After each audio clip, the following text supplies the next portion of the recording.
Hello, everybody. I'm really happy to present the keynote of the day for Concur conference. And the keynote will be given by Patricia Bouillet de Citre, which is very well known in a lot of theoretical science fields. I will just mention Time Automata, who was her first work for her PhD, but also games, Petri nets, stochastic systems. I could say more and more, and she has got so many awards that I refer to her curriculum better than to tell it. And I will immediately let her speak, which is more interesting than my talk. And it's your turn, Patricia. So thanks a lot, Serge, for the presentation and also for the very kind invitation. Concur is a conference that I like very much, so I'm very honored to be invited at the conference. Okay, can you see my slides properly? Yes, we can. Okay, great. So what I want to present today is a line of works that we started to work on several years ago, I would say, together with Nathalie Bertrand, so who is in Rennes, and Anirban Majumdar, who is a common PhD student, so supervised by Nathalie and me. And we have published preliminary results about this model that I want to present to you at two FSTTCS conferences last year. Okay, so I want to show you such a nice picture. That was the time where we could go to conferences. So maybe some of you recognize the place. It was in Thessaloniki in Greece, and it was for ETAPS 3 years ago now. So it was the time we could attend physically conferences. Hope we will soon do so again. And that's why do I show you this picture, just because we started thinking about this model with Nathalie at that conference, while going to the hotel, from the conference to the hotel, etc. Okay, so now I want to explain you what is the general goal of this work, and also what more precisely I will show you. We believe there are many possible works, further work after what I will present to you. But the general objective of this research is to examine how game theoretic models and game theory techniques and tools can help handling and verifying a parameterized system or synthesizing parameterized system. This is really the general objective of this kind of research. And more precisely, what I will do today is to propose a new game-based model for parameterized reasoning. With this game-based model that we defined, I will show you two examples, two settings on which we have worked and for which we have partial solutions that I will define later. So that's the crowd controller problem and the coalition problem. Okay, why do we want to do that for parameterized systems? That's because I would say since 20 years, we have started using models from game theory, on more precisely a two-player games model for controller synthesis. So we have, in fact, it's a, I remember I was at this talk by Wolfgang Thomas in CAV 02, where he, in fact, presented infinite two-player games and said how it could be used for verification on controller synthesis purpose. And that is something that has been done a lot these last 20 years. So why that? Because two-player games are very convenient models for open systems. That is, systems that are not only working by themselves, but that are interacting with some outside environment. Because in fact, in this paradigm, somehow, the two players are assumed to be the system that we want to build and the environment, so everything that can happen outside. So if you think of a, say, autonomous vehicle, for instance, so the system is the car, and the environment is everything that can happen, so other cars, circulation signs, for instance. And the winning objective, if we speak about games, we speak also about winning strategies, winning objectives. And winning objectives are somehow the specification for the system that we want to say, for instance, the car needs to stay safe for some time, for a lot of time actually. And then a winning strategy is what we want to build because it will correspond to safe controllers for the system. So here I have shown a picture of a drone. This is some kind of open system. So it flies and it has to be careful with the outside environment, or the minions you will see why later. Okay, so I will just say a few words about two-player zero-sum concurrent games, because we'll start from this model for our proposal. We'll not go into the details, but at least I would like that everyone knows how it works, on what are the very basic properties that are satisfied and that correspond actually to controller synthesis. So this is a two-player concurrent games. So I didn't check that earlier. I would like to point, but I don't know how. So, so I need to use this. Sorry, I should have checked earlier. Okay, so you see this is a graph. You see my pointer now. Okay, this is a finite graph with vertices and winning state. So this is a winning state. This is a non-winning state. And we have edges are labeled with words of length 2. So here is a word of length 2, AB. This is a two-player game graph. And actually, how does it work? In fact, we start from the initial vertex. And then players play as follows. At some vertex, they choose independently each other. They choose an action, which depends on what happened earlier. So for instance, assume the game has gone this way earlier, and we are in vertex V2.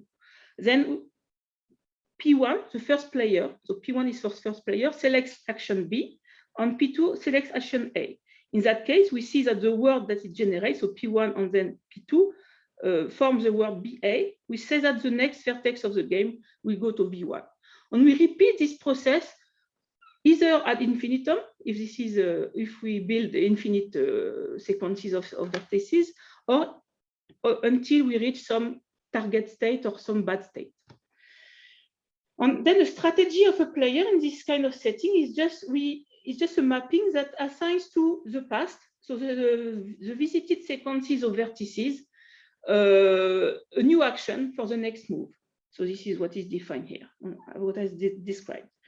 And then if you don't need to read this sentence, but if you have one strategy for each player, you form outcomes of the game, which are actually infinite sequences of vertices. If the game is deterministic, you will have only one outcome, so one infinite path that you can build. But if your game is not deterministic, like here, you see you have BA here, BA here, then it can happen, then you will have a finite set of outcomes. So for instance, like this or like this. Okay, and then we have winning condition. And as we assume zero-sum game, actually, the objective of the two players will be opposite. In this precise example, P1 will try to reach the good state and P2 to avoid it. And the strategy is stay winning whenever all outcomes are winning, that is satisfy the winning condition. So an example of winning strategy in this case for player P1 is to select A at V0, because if P1 selects B, you see that it goes to a bad state, so it's not good. But it's if player 1 selects A, then it can either go there or there, depending on the choice of player 2. And then from V1, it can select player 1 can select A, and then it will reach this good state. And in case the game has gone through V2, then player 1 can select B, in which case it will either go that way or that way. And now, if we complete the strategy with an A at this place, we see that all outcomes are actually winning. And this is, well, what is known what is interesting for controller synthesis. Winning strategy corresponds to safe controller in this game. So in this game, the controller, which is P1, can safely enforce the good state. Okay, I should go that way.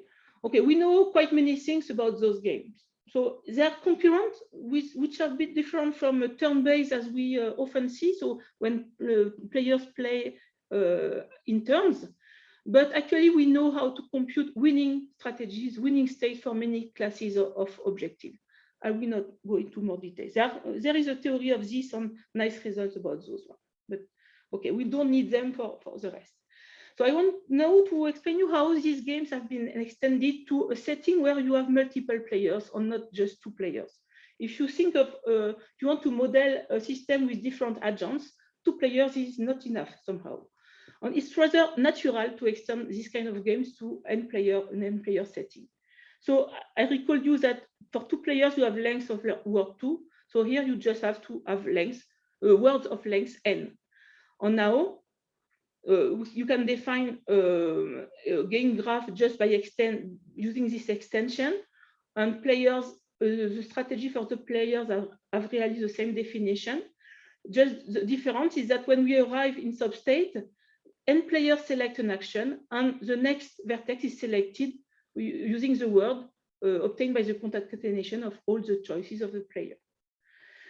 On this game, actually, have been studied also maybe a bit more recently, but it's quite natural, and it has been used in different contexts like coordination, which is related to distributed synthesis actually, and also for rational synthesis, where you want to compute rational behaviors of system in the context of n agents. And then actually it happens that standard verification may not appear as enough somehow, because if you have a system which is where you don't really know how many agents there will be, well, that's what we call a parameterized system. You can obviously say, okay, now I know I have 3 agents, like the 3 minions here, and you know how to verify this precise instance where you have fixed the value. But if you think of a network of system where you can have arbitrarily many computers, for instance, or mobile phones, then the precise n is not known a priori and can be quite large. So the idea of parameterized verification is really to go from a verification where you can check simple or single instances to a setting where you verify properties for any value for the parameter, the number of agents. And in fact, parameterized verification as presented here as a parameter which is the number of agents, so either 3 minions like here or a crowd of minions like here. But in fact, parametric systems are also, you can have several other kinds of parameters. And this has been studied quite a lot this last year. You can have, for instance, parameters in time automata where you don't know precisely the good parameters, or you want to know which parameter as a good one. You can find also such models for Markov systems, etc. But here, our parameter will be the number of agents. And it's not enough to be able to verify for an instance of 2, 3, 4, etc. We want to have a general algorithm for any number of agents. And why is that interesting? Because this is somehow a good abstraction for systems where you have an arbitrary number of participants or an unknown number of participants. And well, you can think about the distributed algorithm like leader election protocols or also network protocols. And in fact, it's not true that errors always occur with small instances of the parameters. And in fact, in this nice paper that is mentioned at the bottom, it's a book actually, it's not a paper, sorry about that. In fact, they mention a protocol, a cache coherence protocol, which was shown to be correct for small instances, and then incorrect for larger instances, and some correction were provided. But then actually it was also not correct, but for a larger number of protocols, of instances. So we show somehow that you cannot just rely on verification of small instances for the parameters. And we need to design methods for verifying parameterized systems and not only single instances. This is really the goal of parameterized verification. And there are quite a lot of work that have been done in the context of what I call here crowds, following the terminology by Javier Esparza. He has a paper at Stax. Maybe it was an invited paper, and he gave an overview of algorithm for the verification of crowds. But the crowd is just a a set of processes that execute the same piece of code. Of course, it's open somehow. There is some parameters that can be changed, like the identifier of the process. But they execute all the same code. Like we could think of such a crowd of robots or of drones like this. And in fact, there are many works on this. In fact, the decidability is, well, we are at the frontier of decidability with some settings where it's undecidable, some settings where it's decidable. We know some complexity results, some memory issues on such systems. But on all this depends on many parameters, many features, like what is important is how this crowd communicates. So how do these robots communicate? The way they communicate can have an impact on algorithmic issues. Or what is the architecture? So for instance, is it, do they speak just to their close neighbors or to everyone? This is something which also impacts the decidability. Or do they have identifiers or not? This is also something which impacts decidability, algorithmics, etc. And the decidability so far as I could read in this, I know several works on this, but I read this thing actually on it. This decidability often relies on techniques like well-structured transition systems, on the existence of cutoffs. So these cutoffs are exactly what was thought before as a good algorithm. Cutoffs are values which say that if you can prove the system is correct with 100 participants, then it will be correct for any value of the number of participants. This is what a cutoff is. And sometimes, in some settings, this cutoff exists, which proves somehow that we can restrict to verifying small instances of the system. But this is not always the case. So for systems, maybe like the FutureBus protocol that I mentioned, it was not the case that there was a cutoff. Or maybe the cutoff was much larger than the instances that were verified. And so when we prove that there exists cutoff, obviously it's interesting to know what is the value of the cutoff. And it can be very large, like exponential in the size of the processes, for instance. Okay, so now what I go to our proposal for a model of concurrent games that will be applicable to parameterized systems. So I said from 2 player to arbitrarily many player concurrent games. So I recall just how we went from 2 player to n players. So replacing, so that was easy. Replace word of length 2 with words of length n.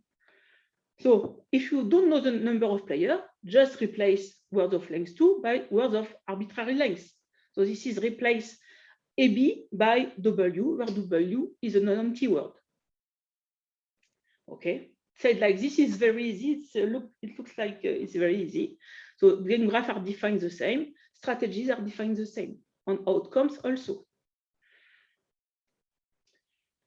And now we will make this assumption, you will see later, but okay, that okay, you can have words between V0 and V1, but you assume that all the words labeling a transition, allowing to go from 0 to V1 are regular.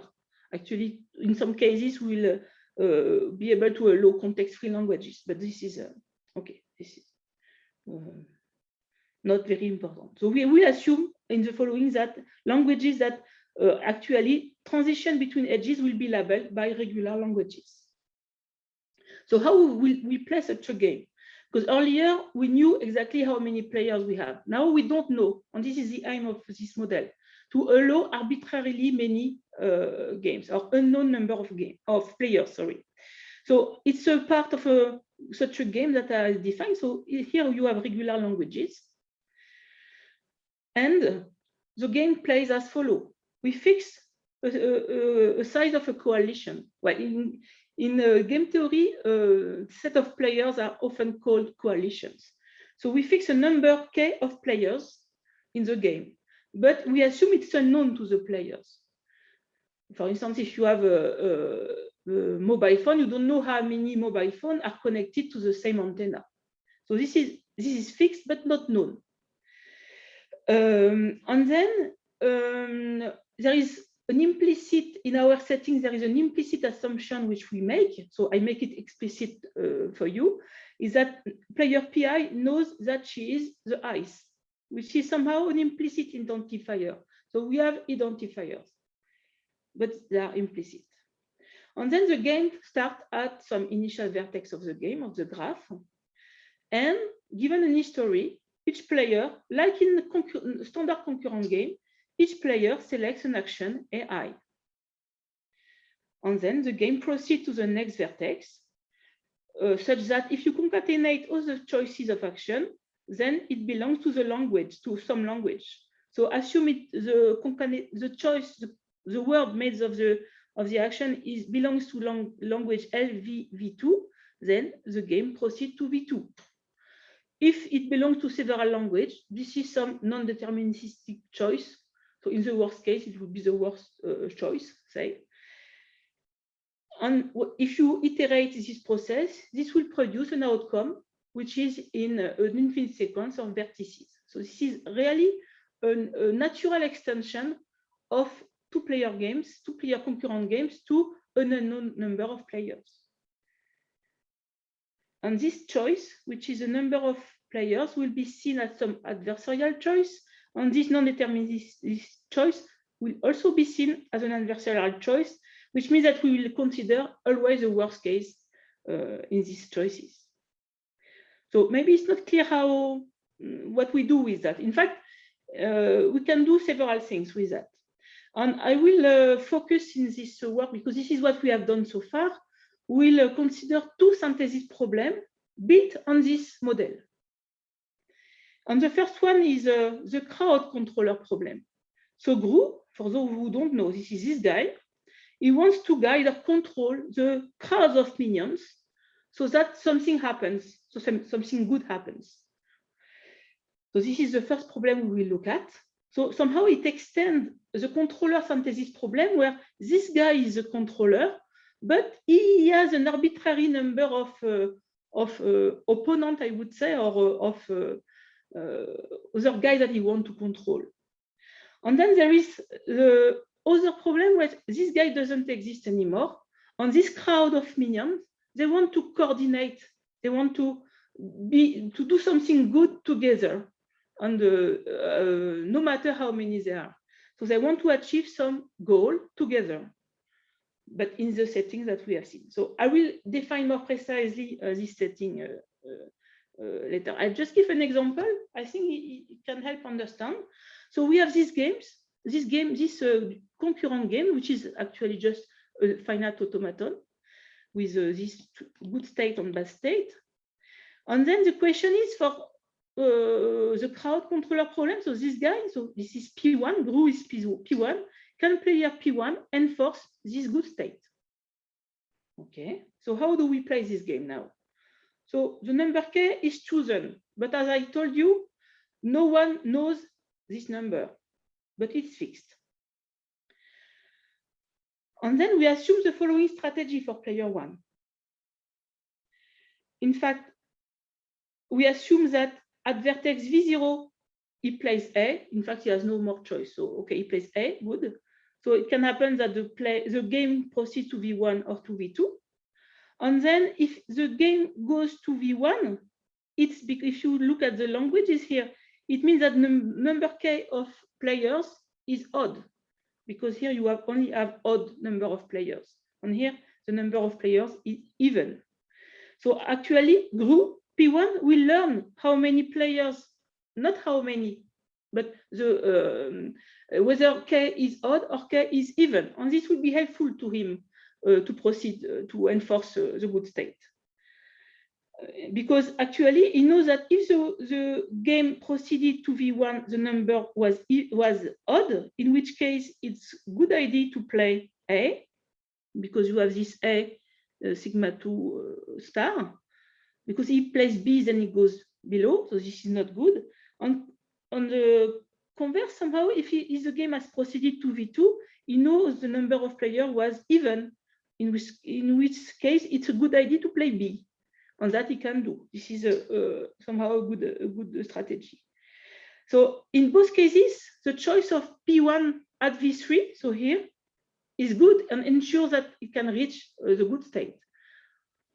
Okay, so this is what we have defined as the crowd controller problem. So it's a controller synthesis problem where the number of players is not known a priori.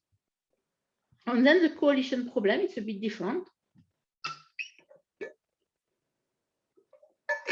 I take almost the same game, but not exactly, just a small variation. But the question is the following. Can any coalition ensure together from reaching this good state from V0? In fact, it will be the same kind of tricks because this knowledge, I will go here, this knowledge that V1 implies odd on this knowledge V2 means that we have an even number of players is something that is known to group, but not only to group, but also to every player. So now, though we have fixed K a priori, it's not known, but then if the game proceeds to V1, everyone will know that the number of players is 3, 5, 7, something odd. And if the game had proceeded to V2, then it will be even. So it's very helpful because now everyone arrives to V3.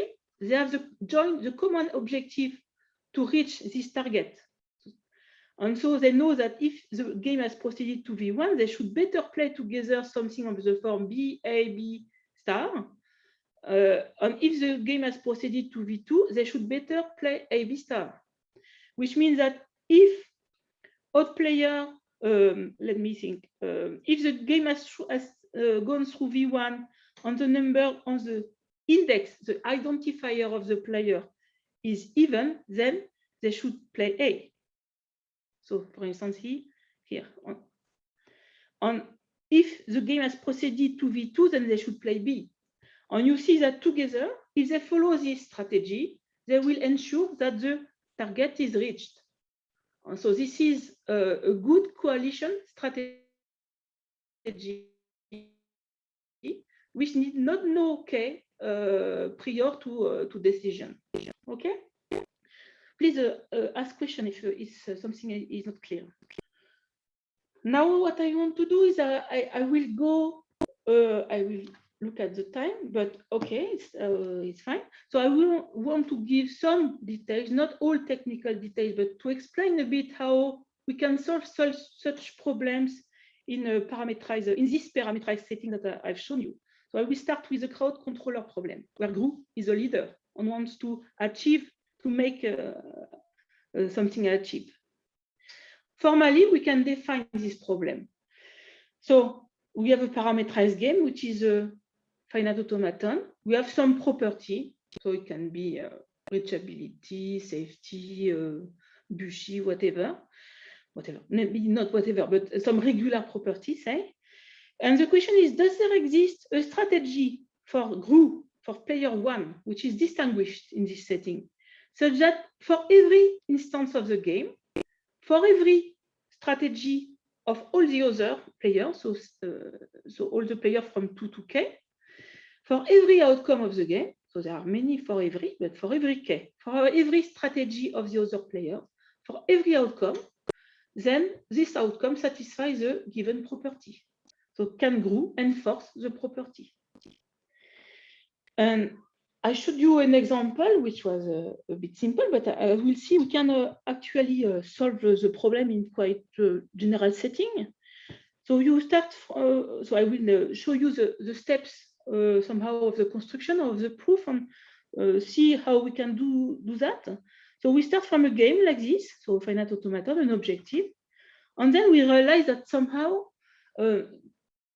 all the players but GRU, their identities is not important, what they play is not important, because they can play whatever they want, because we have this quantification here. We have this every strategy for the player. So somehow we should be robust to any choice of the minions.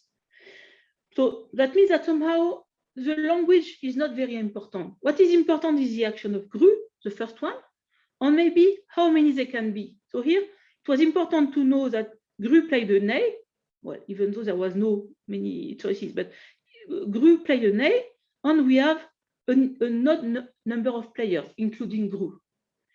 So actually, this can be generalized in the sense that it's important to know that GRU can play an A, and that the number of players is odd, so 1 plus 2n. So here we have the counterpart. So if GRU plays an A and the number of players is even, then we can go to V2. So we can go to another edge, for instance. So consider, for instance, the transition V3, which go to V1. Then we can see that on this edge, it must be the case that GRU plays a B. So that's why I have a B here. And then the number of players is either 1, in this case, or a multiple of 3, which I write like this. And then sigma star is something like GRU can play A or B, and the number of players is arbitrary. So this is an operator that it's the syntax of the game. We replace the syntax of the game with languages, with pairs of action on semilinear set. Because if L is a regular language, what I call count of L is a semilinear set. So we realize also here that if it was a context-free languages, then this would also be semilinear. That's why we could handle also context-free languages. So how do we play such a game? It's quite natural now. The game starts at V0. The opponent chooses K, which is unknown to GRU, and GRU chooses an action, so A, B, A, or something like this. And the opponent chooses an edge with a constraint. So here it will choose, for instance, to go to 1 plus 2n, which will mean that in the concrete game, there will be an odd number of players, and the game proceeds from this state. And actually, we can prove that this is a good representation, this good abstraction of the original problem, in the sense that GRU wins the language original game, if and only if he wins the counting game that I have described here, which is really one of the players plays with semilinear set. And for instance, if the game proceeds like from V0 to V1 to V3 and back to V1, this will mean in the concrete game that the number of players will be odd. And since we go via this edge, it means that it will be either 1 or a multiple of 3. But we can show that the soundness somehow of this abstraction. Okay, now in fact we have semilinear sets, but we realize that the precise value is not really important. What is important is how this semilinear set intersect, or not really what they are precisely. So in fact, what we will do, so this is a counting game, so with an action for GRU on a semilinear set, and we build what we call a knowledge game. So it's where, in fact, in a state, the state of GRU will be represented, will be a pair of the vertex, so V0, V0, and some knowledge on the number of players that can play so far. So far, for instance, we know that it was even. So somehow K says that this is an even number. And then GRU proposes an action. We go to a state recording this, and we have vector, the opponent of GRU, playing this state. And then we have another semilinear set, and we just require, I should have written it, that K intersected by S1, the new semilinear set, is non-empty. So we'll refine our knowledge about the number of players playing the game. So this is the initial knowledge. This is non-empty, and this is the updated knowledge of the game. On GRU, in this new game, choose action on vector, chooses semilinear set. And we can show that GRU wins the counting games if and only if he wins the knowledge game, which is here, which actually now the value of this semilinear set is not important. It will be some kind of action of the player, because we just require this to be non-empty. And if it's empty, we just remove this. It's not, should not appear. Okay, I will skip that, it's technical. So going back to our example, what is this knowledge game? Actually, this is something like this. So we record the number of players. So here we record that it's odd, it's even, and then we have some refinement. Actually, we have two versions of V3, depending on whether we have gone V1 through V1 or through V2. And this is the knowledge game. And there is an obvious winning strategy for GRU in this knowledge game, finite game, which is to go here, okay, no choice, but to play B if the number of players is odd, and to play A if the number of players is even. And if you take this strategy, the knowledge game, and you give it back to the original game, then you realize you recover somehow the strategy we discussed a bit earlier. Depending on the number of players, the strategy will not be the same. Okay, so using this, we can actually show decidability because everything I've seen so far is finite, but we can also have more precise complexity results that I will not detail here. I will just explain how we solve this knowledge game. Maybe what time is it? Okay, it's time for that. So maybe the p-space upper bound, and maybe the completeness also I will give an idea how it works. Just because it's, in fact, it can be used in other contexts than that, I think. Okay, so this is the knowledge game. So we start actually the knowledge, initial knowledge K0 would be the set of natural numbers. We don't know a priori how many players. And maybe we play in a game where the knowledge K does not refine. So we don't know on the number of players. We don't get more knowledge about the number of players. And then at some point, we refine our knowledge. So we go to K prime or K double prime here with, we know that in that case, it will be the case that K prime and K double prime is smaller, the knowledge. Smaller in the sense that the constraint defining K prime gather more and more atoms coming from the game. So meaning also that if we refine, we cannot refine indefinitely many times because we are finitely atoms. So atoms are either even or odd, this knowledge. And we refine this a finite number of times, which means that actually the knowledge game is something like this. We start with knowledge K0, the set of natural numbers, and then we refine to K1 or to K2, and then we refine to K3. So here it's very simple. We have only 4 times of knowledge, and we want to solve such a knowledge game. And how do we do that? Well, first, in fact, we'll use a bottom-up tag of winning state, starting from the winning state, and we start from the smaller, the more refined knowledge. So here we'll start from K3. And then we'll tag all the winning states. So here the winning condition is, does GRU have a winning condition to ensure reaching the target, which is here. This is a standard reachability game. The size of K3 is quite small, it's polynomial in the size of the original game. So we tag with winning or not. So maybe some state will not be winning. And then we go, we continue with K2. We label everything which is winning and everything which is not winning with the objective either reach this or reach a winning state below. And then we continue with K1, and K1 depends on K2, K3 on the winning state. So the objective in K1 is to either reach a winning state of K2 or K3 or a target. And we continue until the root of the game, and we know whether we can take tag the initial state with winning or losing. And this will give us decide the winning status of the game for GRU. Okay, do you have questions so far? Should not have done that. I have a question, Okay. Patricia. Yes. It seems to me that K0, K1, K2, K3 are intersection, as you say, but there are an exponential number of intersection, or I am wrong? You are correct. So, and how do you avoid this exponential blowing? Maybe you don't explain it. Yeah, I didn't explain it. You are right. In fact, each game is polynomial size because you don't refine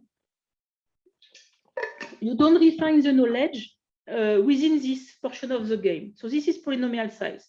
So you can solve it, and then you just need to remember the status of this. So for K2, so you will use the, I would say, the recomputation power of p-space to do that. So you first compute this because you know you will need it for K2. So you compute the status and then you forget. I should remove that. You do it for K2. You don't need to compute K1. You just need to compute it for K2. You forget about K2. You go to K1. So in such an iterative way, you can compute it by not building a priori the game, which would be, you are right, exponential. Okay, it's because each portion is polynomial size. Thank you very much.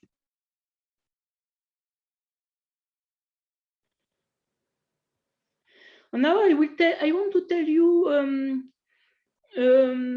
why is that so difficult somehow, because so difficult in the complexity sense.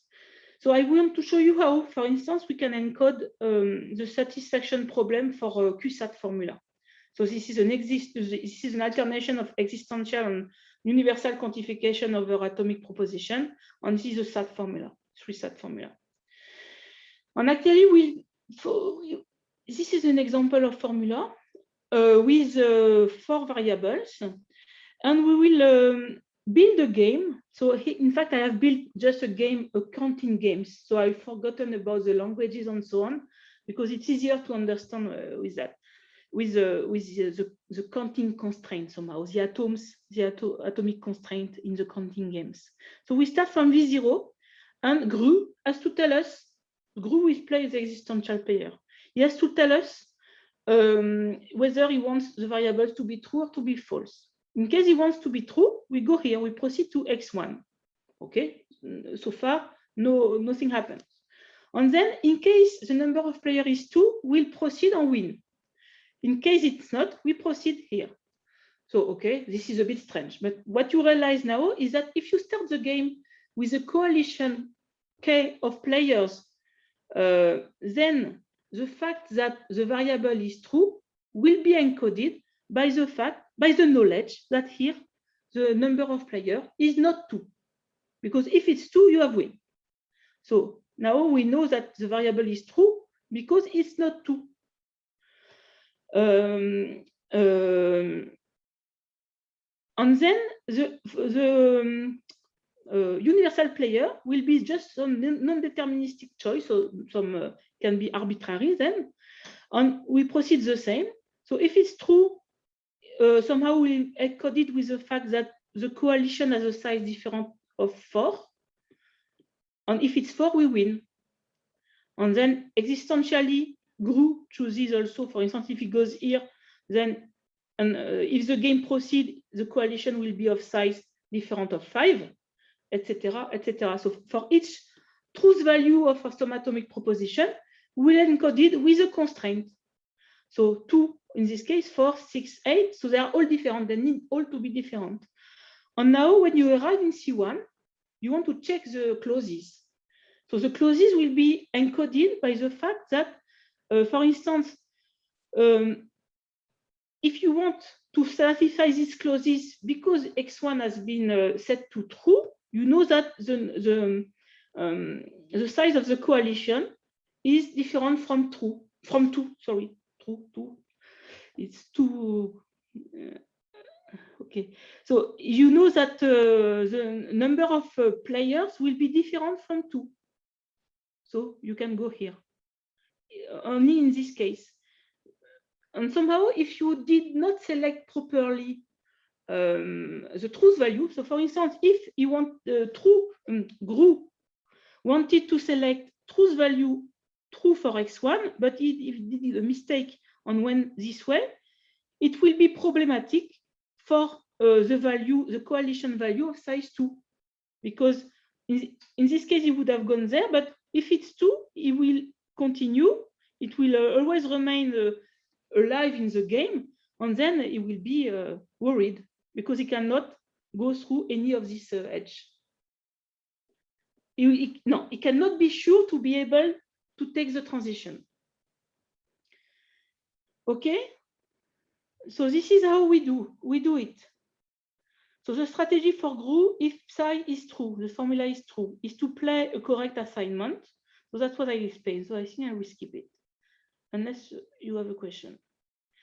So here we use really the fact that we don't know the size of the coalition, and the strategy of GRU should be winning whatever that value.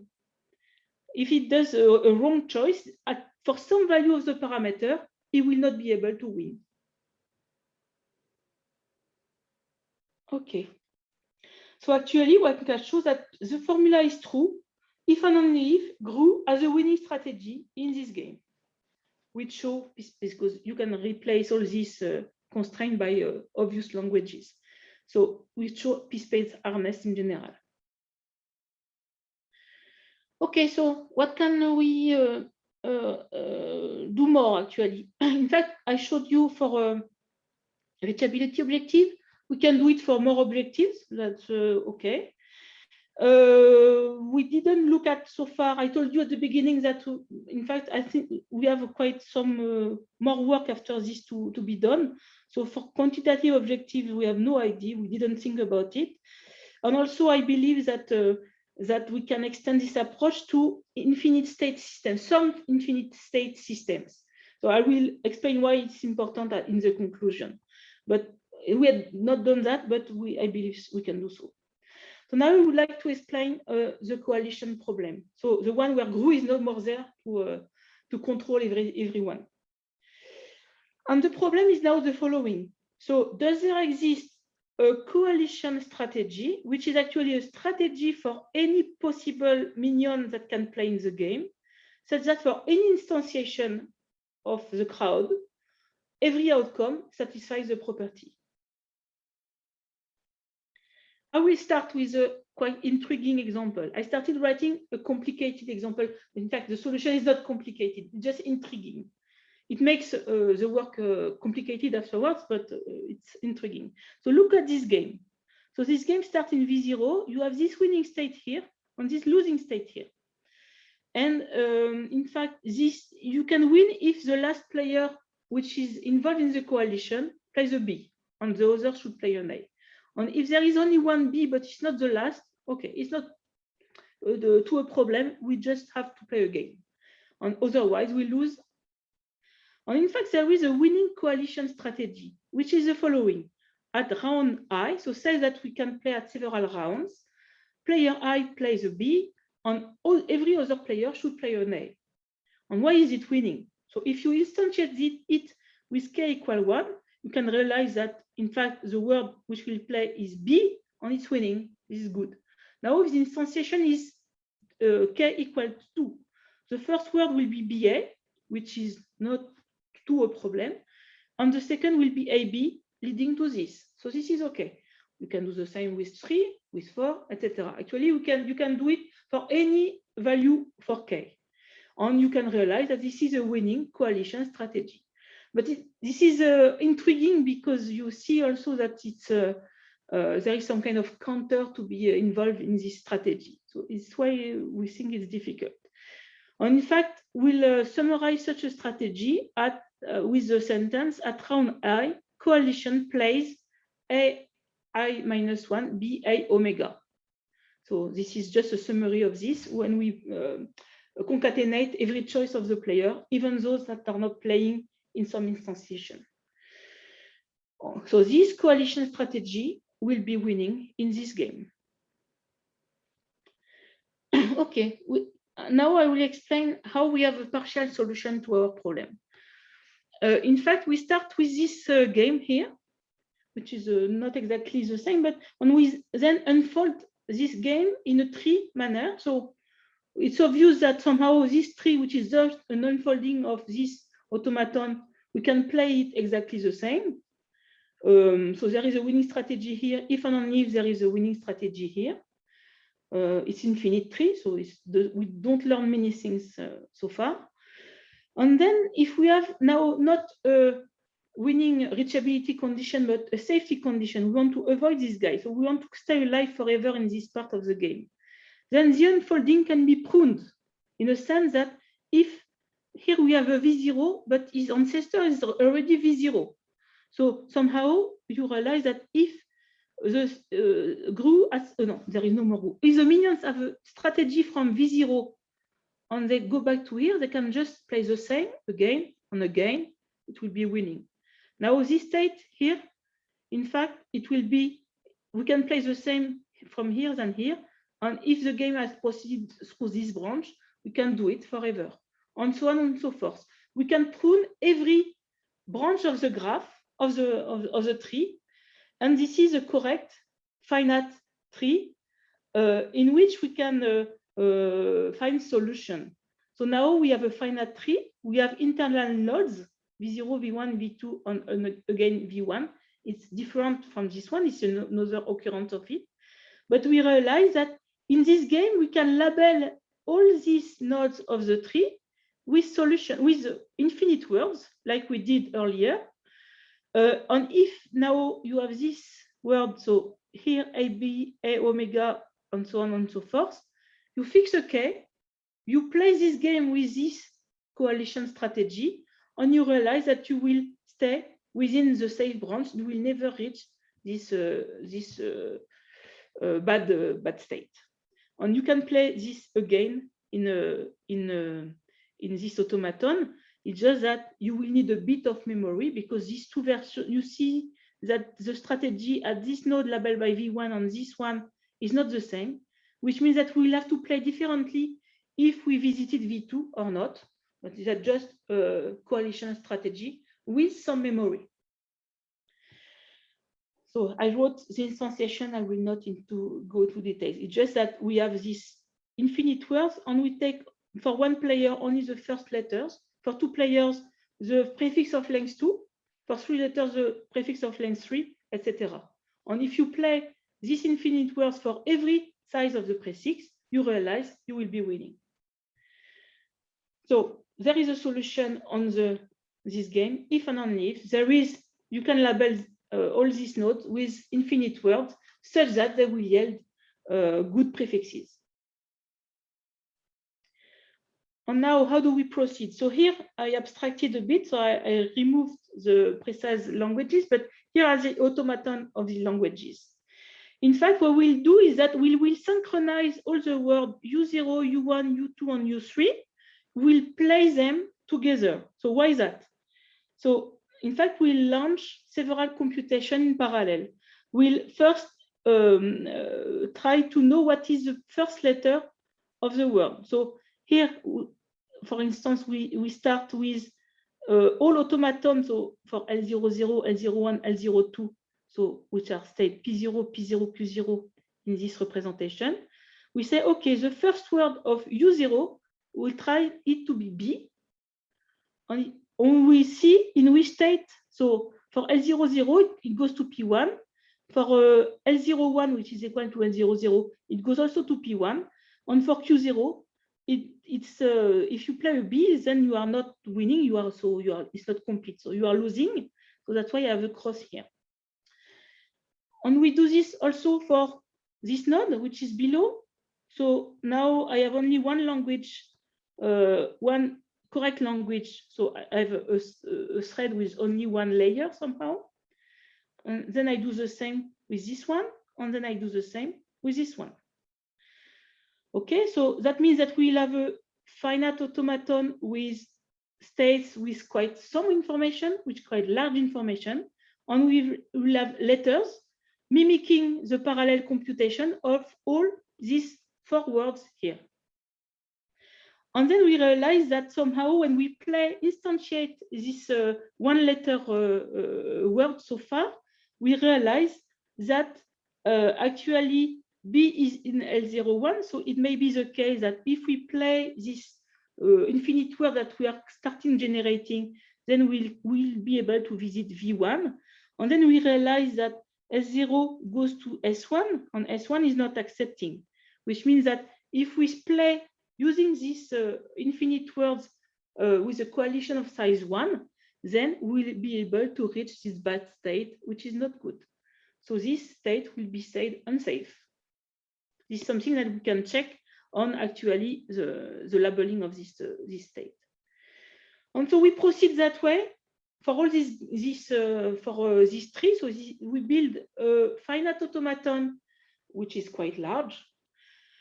We label states as unsafe, as I explained earlier, and we look at so infinite words labeling this will coincide with infinite paths in this big automaton.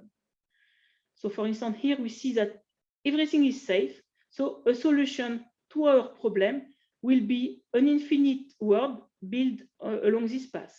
So this is, for instance, this safe word U that I have depicted here. This coincides with when we distribute, so the first line to V0, the second line to U1, and so on and so forth. We have a strategy that as defined before, and this will be a winning strategy. So somehow there will be a winning strategy in the original coalition game if and only if there is an infinite safe path in this automaton. And this is something we can decide. It's a bit complex, but we can decide it. Complex in the sense we have the best algorithm we have is in XSpace.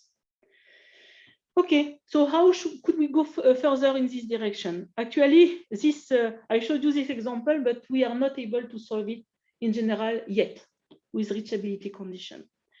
And also, we have defined a model which is rather natural, but there are some slight extension where we get undecidability. I will not show you it now, but in fact, we are not so far from undecidability as soon as we have a reachability condition. So in summary, so the time is over. So in fact, what I have shown you here is a model that comes from game theory somehow, which extend in a, we think, natural way the two-player concurrent games, which are useful for controller synthesis. We make it a parameterized model with the parameters, the number of agents. We believe it's natural, and we see that it allows to reason about unbounded number of agents. We have inspected two kinds of problems. Whether these are the most relevant, I don't know. This is something we should think about now. But this open further work, interesting further work. So I've already mentioned some technical further work, like better understand this coalition problem with this small example that we do not manage yet to generalize. In fact, we have investigated the crowd controller problem, the coalition problem, but maybe more relevant concept for multiplayer games could be also studied, like notions used in rationality, like equilibria, for instance. And also, when you try to model real or abstract real systems like such a crowd of drones, in fact, we realize that we are missing some things in this model, and maybe some kind of partial information could be relevant for a better modeling power. And also, I mentioned infinite state space would also be useful in some cases, for instance, for these drones. And we could think also we have extended concurrent games with words, so which means somehow that each agents they're somehow linearly positioned. So maybe it's not so good. Maybe we could have more general structures and word labeling the edges of the game, but this is something we need to think about. Okay, so I've finished, and you are welcome if you have questions. Okay, thank you very much, Patricia, for your very interesting and deep talk. And I see that there are some questions. So you see it also. Maybe I'll tell it again. The first question is from Shibashi Gua. Could you say why it is the case the knowledge set is of finite index? Yeah, in fact, it's a finite index just because the precise value of the similinear set are not important. We just take atomic constraint and make intersection, but you have finitely many atoms in a game. You have finitely many edges, so you have finitely many atoms. In fact, they will not sum up, they will just intersect. So you have finitely many possible combinations for intersection. Is that okay? I cannot answer for me, it's clear, but I don't know for Gua, I hope. And another question of understanding from Serenella Cerito, which is about your hardness reduction. She did not understand the difference between the treatment between the existential and universal. Maybe you could, I think you have already told it, but maybe you could tell it once more. Yeah. In fact, the difference is that, oh, okay, I should have this. Ooh. Sorry, I'm a bit experimenting. So, okay, can you see my mouse? Yes. Okay, so here in V0, GRU is selecting and he can choose different actions.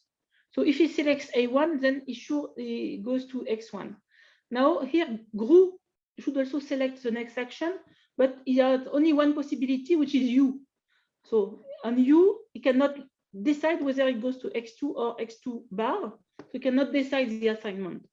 It's something which is arbitrary somehow. Thanks. And now we have a interesting question, which are, of course, you solve the problem. So I translate the question in some sense. You solve the problem and you say yes or no. But Kushraj Madani ask another question. We say, okay, you say no, but could you, in the case no, could you find the maximal number of agents such that the given system is safe? Correct. This is a very good question. Actually, we didn't solve it. Maximal number of agents is probably not the good way to say it, because as you can see in the examples here, it can be safe for odd number of agents or even number of agents. But what you are right, this would be a good alternative somehow, whenever it's not safe, to know what are the safe set of coalitions. We didn't do it, but this is for sure to be studied. I cannot answer you if you can do it. I would say yes, but I'm not sure. So, yes, I think it will be a very interesting extension. Okay. Yeah. And he has another question. He say, if you simplify the language, if you use, for example, instead of regular language, aperiodic language, like he make the comparison with LTL, and make it the problem easier or not? If the language belong to a subclass of regular language, like aperiodic language. For the reachability, so this is for the coalition problem? It does not precise, but I imagine the first one. For the coalition problem, but you look at your reduction, for instance. Does your reduction need the full power? Maybe not.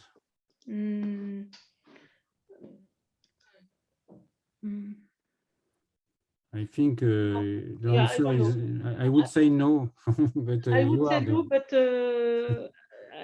I don't know. I think it's enough to build language, as you say, the language, that aperiodic language corresponding to your example, but maybe. Yeah, I think so, yeah. Okay, so it's an open question. Yeah. And because there are other questions, at least one, is the knowledge game a generalization to a suspect game? No, because suspect game was for Nash equilibria, so it was to detect possible deviators. So here we don't have deviators. They all work together in coalition. No, it doesn't correspond, but somehow it's a bit maybe the same idea to record important information about coalition in the game, as in the suspect game we recorded information about the possible deviator, so information about the agents, but it's not for the same objective and for the same problem. Okay, and I have one question, maybe you have already answered, but you skip some slides, so maybe it's already on your slide. I have not, you have presented for the GRU problem, if I summarize it. For the GRU problem, you presented reachability, yes? Yes. And what have you solved also other objective? In fact, we didn't solve it in the sense that there is no, it's not published, but we strongly believe, which is not a proof, but we strongly believe that it can be extended to say any omega regular solution. You will have the same p-space upper bound as soon as you can solve this kind of game, the simple one in p-space. So actually for many Okay, so for example, for repeated reachability, you think it will work? Repeated reachability, I can't remember what is the complexity, but yes, I guess p-space is sufficient. So yes. Okay, and there is also another. I'm sorry, Daniele, you stop me if I take too much time. But I think there is also another very interesting question of Jaco van der Poel, which is what if there is some protocol? Okay, I changed the question a little bit. What if the number of participants change over time? You know, but not. I think not in. I complete the question. I think not in a no random way, but maybe in some. In fact, something which is sure is that if you allow any change of the number of the participants, somehow you will not learn anything in the game, so you will be able to solve the problem. But it will be hard for GRU to win somehow. Now, if you we didn't do it, but if you have rules saying, for instance, that on each transition, which is some synchronous step in the computation, so in each transition, at most one minion arrives or 1 minion is disappearing, then I believe that you can express it. Now, maybe the problem will be that you will not have finitely many knowledges for the GRU problem, because if you have the odd numbers intersected with the multiples of 3, for instance, say that, and you say now I can remove one of the minions, so it becomes a new semi-linear set, and I'm not sure anymore that you will have finitely many knowledges in the game. Okay, so the but problem that's for is sure something that would be very relevant. Yes. Okay. Yes. So I think we have you answer a lot of questions. So thank you very much, Patricia. And you have mentioned your 2 papers, and people interested can learn more on reading your papers. And now we go to the session is not yet over, because Daniele, you confirm you will. It's not Daniele, it's Benoit, maybe. Yes. I don't know what you want to say, but the next The session best is, teaser award. It's. I don't know. Okay. So we haven't decided. We will do it very quickly, because we hadn't decided when to do it. So maybe Serge announced it, and we can do it very quickly now, because Serge and I wanted to also give a prize to the best teaser, because the teaser was an exercise that was quite hard for many people, and some took the exercise seriously and did it very properly. And so we wanted to, we watched all the teasers, and then we came up with a short list, and at the end we chose a winner. And so it's just to mention that the teaser exercise was not an easy one. We understand that. We wanted to mention the winner, because we wanted also to say why it is the winner. And now I just have to check the name of the winner in the program, because that was not prepared very properly today. 1 second. I can help you if you want. Daniele. But yeah, so you can say the winner. Yes, I can say it if you want. And then I mentioned the reason why. Okay, so the winner is Amrita Suresh. For the paper, I was trying to find the name of the paper. Do you remember? Okay, I think there are 5 authors, so it's yes, so it's the unifying framework for deciding synchronizability, and it was in the session yesterday. So why we decided that was the best teaser. First of all, okay, it was the voice was very clear, was very well given as a speech. It was technically well prepared. It was nice to watch and it was at the right level of abstraction. So it was not too technical. It was lively. It was clear what the paper was about, and it gave the curiosity to the listener. So we thought it deserved to be mentioned. Other teasers, a few other teasers also were nice, but we wanted to mention that teaser, and we invite the Concours audience to watch it and to learn how to do teaser. I don't know if there will be teasers in the futures, but we thought that was a nice teaser, and we wanted to mention it. yes. Some Some people ask, excuse me, Benoit, some people ask to show. I was saying the same. Okay, we can show the teaser now, right? Ah, yes, very good. Show the It's teaser. 1 minute and a half. It's this one? It's this one, yes. Yes.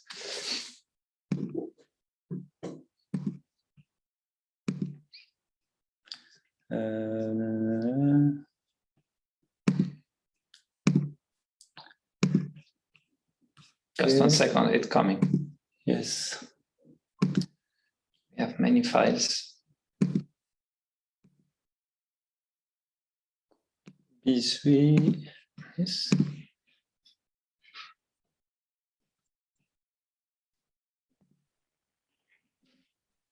Good afternoon. My name is Amrita, and I'm here to present the paper, A Unifying Framework for Deciding Synchronizability. This is joint work with my advisors, Benedict Bolig and Alain Finkel, and our colleagues from Nice, Cinzia De Giusto, Laetitia Leversa, and Etienne Lowe's.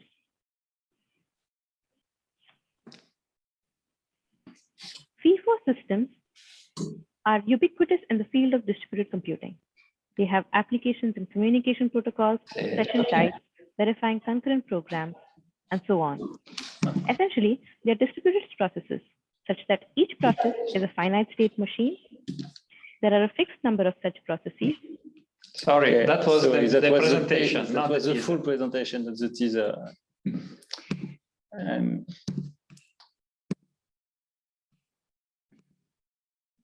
That's the teaser. Yes. Hi, in this paper, my co-authors and I provide a framework that allows one to derive decidability results for synchronizability. FIFO systems are ubiquitous these days with applications in communication protocols, session types, verifying concurrent programs, and so on. However, for the general model, the boundedness problem is undecidable. This leads us to study variants of the boundedness property which are decidable. Synchronizability is one such notion, which roughly states that every execution can be rescheduled such that it meets certain criteria, for example, a channel bound. There are various similar definitions in the literature. For example, that accepting executions are reordered into a bounded execution. Send projections could be equivalent to that of a rendezvous. Or if every MSC admits a linearization that can be divided into certain bounded blocks. But what about the inclusion into these classes? This is where our framework comes in. It's based on MSO logic and bounded special tree width. Given a class of MSCs, if they are MSO definable and have bounded special tree width, then our result is that there is a decidable inclusion. Using this framework, we have been able to decide the inclusion to various classes of MSCs, both for the peer-to-peer and the mailbox model. To know more about how this works, come listen to our Concur talk. See you there.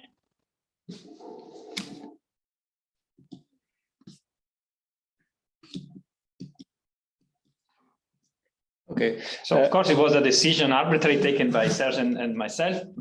Some people might think other teasers are better, but we thought that was a very good one. And the full paper and the full presentation is on YouTube, so you can go to see it.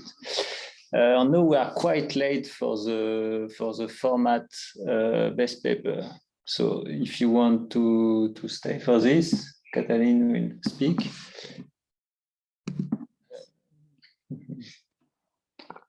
So it will be short. I will just like.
So Katalin make the presentation. Okay.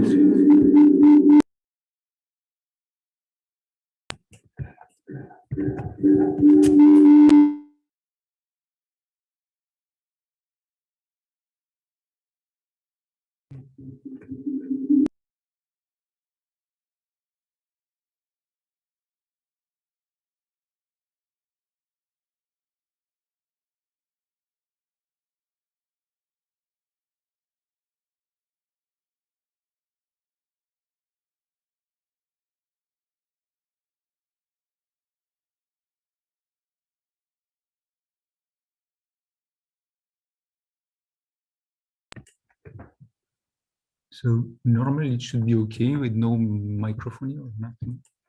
Okay, so hello everyone. So this is the ceremony for the Best Paper Award for Formats, which so we continue this tradition, and the Best Paper Award is bears the name of Aude Delbahner, who all of you I think you know. So for the best paper, we have together with Masa, who is in the audience, we have chosen to propose to the program committee to choose to vote for one of the two papers which had the highest score. The first paper is by Andrea Perofo and Alessandro Abate, and the second paper by Eugène Assarine, Thomas Ferrer, Dejan Nišković, and Doan Uluc. It should be noted that the two papers had this highest score, also when averaged with the confidence level, and the PC members could propose some other nominations. And I will go very quickly. The winner of this Best Paper Award is Eugène Assarine, Thomas Ferrer, and Dejan Nišković, and Doan Uluc for the paper on the complexity of time pattern matching. So let's congratulate them. So thank you, everyone, and congratulations to Eugène, to Thomas, to Dejan, and to Doan. some of the authors are there. So maybe they Yes, want to talk. I think so.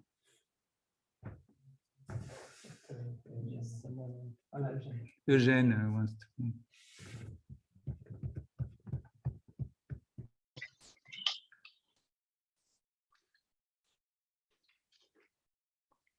Hello, hello.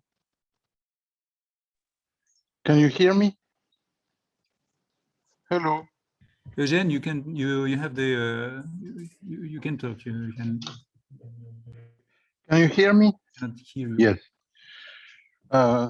Thank you. We are very honored by this award. It's very strange to get Odette Mahler's award for a paper in the line of research clearly started. Yes? No? Okay, now it's okay. Can you hear? Could you hear me or no? Yes, yes. Okay, so as I told them, we are very honored, and also it's strange.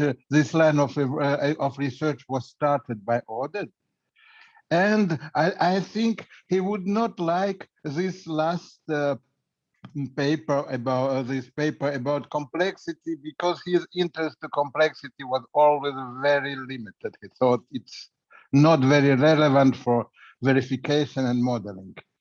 But still, he would laugh and mock of us.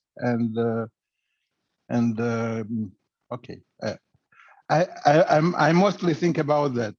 But it's a big pleasure to be at Formats okay. If you like the paper, I'm happy. Thank you.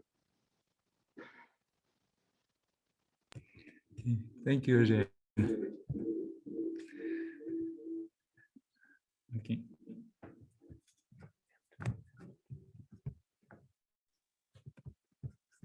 Okay, so we'll close this session. On this afternoon, there are 5 sessions in parallel at 2 o'clock. See you there.